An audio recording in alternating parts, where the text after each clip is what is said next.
说米仓。以前手机跟电脑都还没有很普遍的年代里，大家在小学的时候应该都玩过一些可以很多人一起玩的小游戏吧，像是鬼抓人，在水泥地上拍橡皮筋，或是在泥土地上挖洞射弹珠和丢纸牌等等类型的游戏。而今天我所要讲的故事是国小5年级那年暑假发生的，到现在已经过了30几年了，但是只要想到那一天的下午，我还是会觉得背后有一股凉意。那年的暑假，我被爸妈送去外婆家住了一段时间。外婆家在一个很偏僻的乡下村子里，附近都是稻田、竹林，房子之间相隔的不是很远。白天的时候很热闹，小孩会在路上跑来跑去玩耍，大叔、大爷、婆婆、妈妈们不是上山，就是下田工作。闲暇之余，不是坐在门口聊天，就是摆个小桌，小桌几杯，彼此都很熟悉。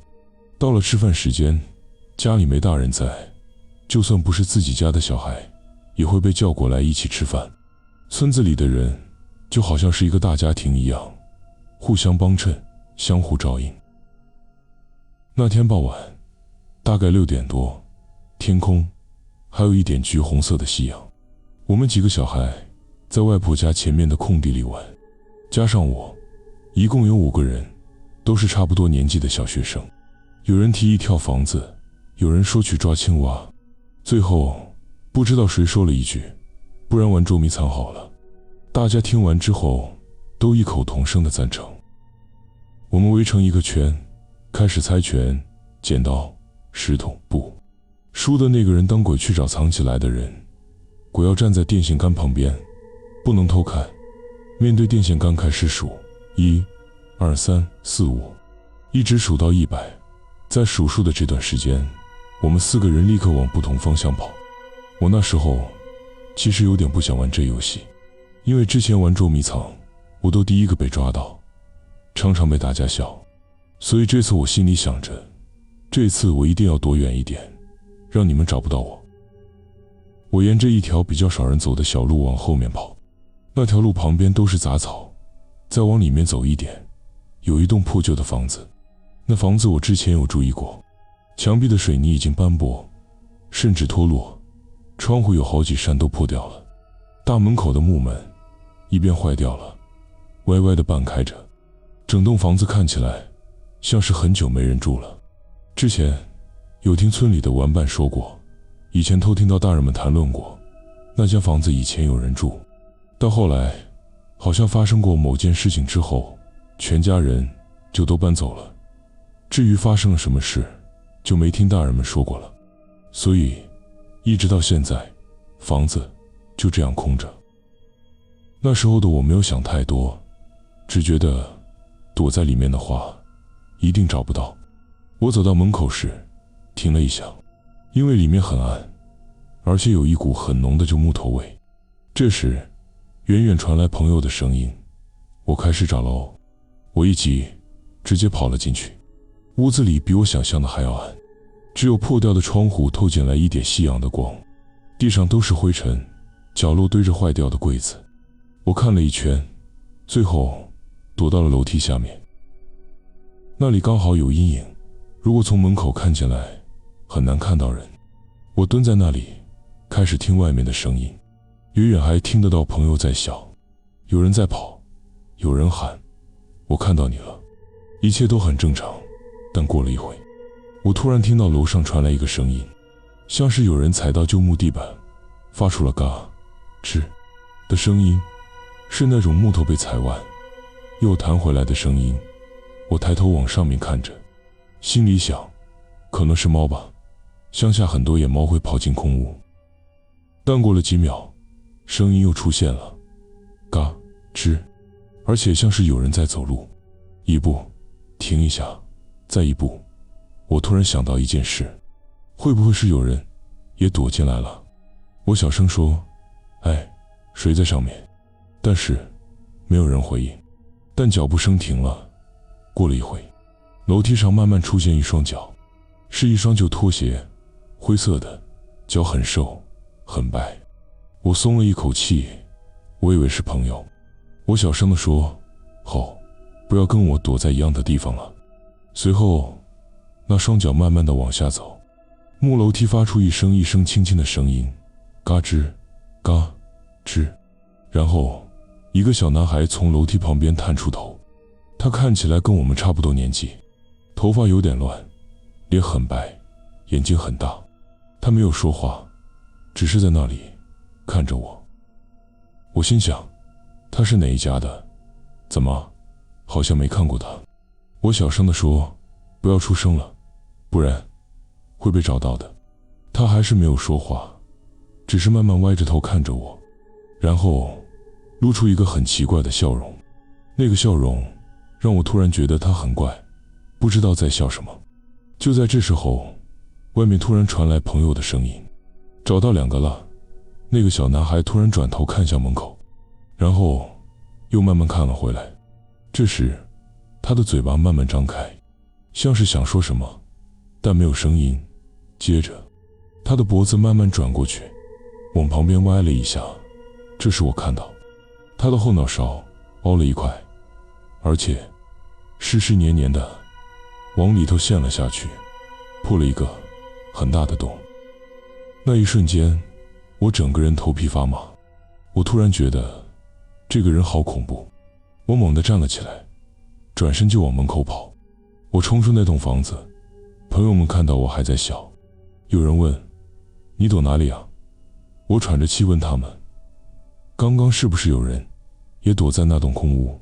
他们全部愣了一下：“没有啊。”我说：“有一个小男生，我没看过他，他刚刚也在那栋房子里，而且他好像受伤了，头后面破了一个很大的洞。”他们互相看了一下，然后说：“我们全部都在外面啊，没人进去过。”随后，我们全部跑了进去，里面空无一人。这时，远处传来大人的声音：“回家吃饭了。”大家就都回家了。游戏结束之后，我们几个人就在外婆家门口聊天，有人还在笑我：“刚刚是怎样？你跑那么快干嘛？”其中一个朋友突然说：“哎，刚刚我找人的时候，好像听到空屋里有人在讲话。”另一个人也说：“对，我也有听到，好像2个人在讲。”另一个看着我说：“你刚刚是在跟谁讲话？”我整个人愣了一下，因为刚刚我确实有说话。我就说：“对啊，里面还有1个人，但是一直都是我在讲。”那个人从头到尾都没说过一句话，结果他们全部看着我。其中一个朋友皱住眉说：“从头到尾都只有你在里面，哪有其他人啊？”另一个说：“我们都在外面啊，你到底在跟谁说话？”我说：“不是啊，刚刚里面确实有一个没看过的小男生，在楼梯那边，只是后来我们又跑进去的时候，不知道他怎么不见了。”结果他们几个人互相看了一眼，其中一个人说：“那栋空屋不是很久没人住了吗？刚刚我们进去也没有其他人啊，你到底是看到谁啊？”就在我们几个还在讲这件事的时候，外婆跟隔壁几个婆婆刚好坐在门口聊天。他们本来在讲别的事情，后来好像听到我们一直在说空屋、楼梯、小男生。其中一个婆婆突然问：“你们刚刚去哪里玩？”我们就说在后面玩捉迷藏。然后我躲进那栋空屋，几个婆婆互相看了一下。其中一个年纪比较大的婆婆突然说：“是不是后面那间废弃的房子？”我们点头，那几个婆婆突然安静了一下，然后其中一个人慢慢地说：“那间房子以前有个小孩，很多年前在楼梯那边玩，结果从楼上摔下来，头直接撞到地上，人当场就没了。”我听到这里，身体止不住的浑身颤抖、发冷和冒汗，因为我突然想到一件事情，我那手堵的地方就是那个楼梯下面，而那个小男孩是从楼梯上面慢慢走下来的。其中一个婆婆这时候看着我问：“你说你有看到一个小男生？”我点了点头。她又问：“是不是瘦瘦的？”头发乱七八糟的。我整个人愣住，因为我没说过他长什么样子。那个婆婆看着我说，那小孩以前就住在那里。说完这句话之后，她又补了一句，那句话我到现在都还记得。她说，那小孩死的时候就是从楼梯上面摔下来的。那天晚上，我躺在床上，脑袋一直想到一个画面，就是我躲在楼梯下面的时候，抬头看到的那双脚，还有那个慢慢走下来的小男生。但最让我不舒服的一件事情，是那时候我一直以为他是跟我们一起玩的小朋友，所以我跟他说了一些话。我说不要出声了，不然会被找到的。而他那时候看着我，脸慢慢的笑了，然后嘴巴动了一下。那时候我没有听到声音，不知道他到底在说什么，但现在回想起来，他的嘴型好像是在说找到你了。那天之后，其实这件事情我很少再提，因为当时大家都觉得是我自己吓自己。就连我自己长大之后，有时候也会想，会不会那时候真的只是看错了。毕竟小孩子躲在那种阴暗的房子里，很容易自己吓自己。这件事情就这样过了很多年，直到有一年过年，我已经长大20多岁了，自己回外婆家过年。那时候很多以前一起玩的朋友也都回来了，晚上大家就坐在门口聊天，聊着聊着，不知道怎么就聊到以前小时候的事情。有人突然说，哎，你们还记不记得那栋空屋？我愣了一下，因为我已经很多年没想起那件事情了。其中一个朋友笑着说，就是你那次躲进去的那间空屋啊。我也笑了一下，就说，对啊，那次我真的被吓到了。其他人开始笑，有人说，你那时候从里面跑出来，整个脸都吓到变白了，就像脸上涂了油漆一样。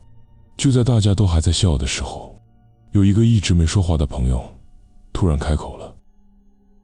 他那时候坐在旁边抽烟，他看着我说了一句话，他说，其实那天我也看到了。我们全部的人都愣住了。我心想，他应该是在开玩笑吧。我说，你看到什么？